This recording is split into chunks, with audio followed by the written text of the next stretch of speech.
આજરોજ રાજકોટ જિલ્લા કલેક્ટર કચેરી ખાતે રાજકોટ શહેર અને અમારા શહેરના જુદા જુદા તાલુકાના આગેવાનશ્રીઓ અત્રે ઉપસ્થિત છે। રાજ્યના બે સંગઠનો વ્યાજબી ભાવના દુકાનદારોના બે સંગઠનો જેને આવનારી 1 નવેમ્બરના રોજથી વિતરણથી અળગા રહેવા માટેની જાહેરાત કરેલી છે।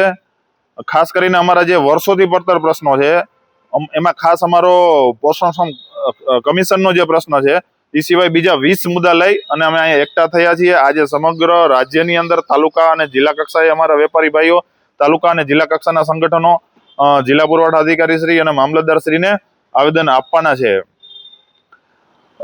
પોષણક્ષમ કમિશનની વાત કરું તો અમારા વ્યાજબી ભાવના દુકાનદારોને દુકાન ચલાવવા માટેનો જે ખર્ચો થાય છે એ સિવાય પરિવારના ભરણ પોષણ માટેનો જે ખર્ચો થાય છે આ બે ખર્ચને પ્લસ કરીએ અને જે વળતર મળે તો ઝીરોથી પણ ઓછી રકમ થાય એવી કન્ડિશન અમારી થઈ છે।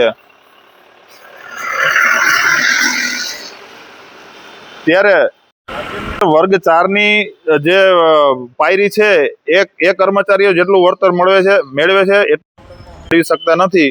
તો રાજ્ય સરકારે અને કેન્દ્ર સરકારે મળી જાહેર વિતરણ વ્યવસ્થાની અંતિમ અને મહત્વની કડી કે જે ગરીબોના હાથમાં સીધું અનાજ મૂકે છે એવા દુકાનદાર ભાઈઓને પૂરતું અને પોષણક્ષમ કમિશન મળે। આ સિવાયની ઘણી બધી માંગણીઓ છે। તાજેતરની અંદર જે નવા પરિપત્રો કરી અને દુકાનદારને જે હેરાન પરેશાન કરવામાં આવ્યા છે આવા કાળા પરિપત્રો પણ પાછા ખેંચે। દુકાન ખાતે જે જથ્થો આવે છે એ જથ્થો પૂરેપૂરો નથી હોતો, ફાટેલા બરદાનમાં હોય છે, ગુણવત્તાયુક્ત નથી હોતો।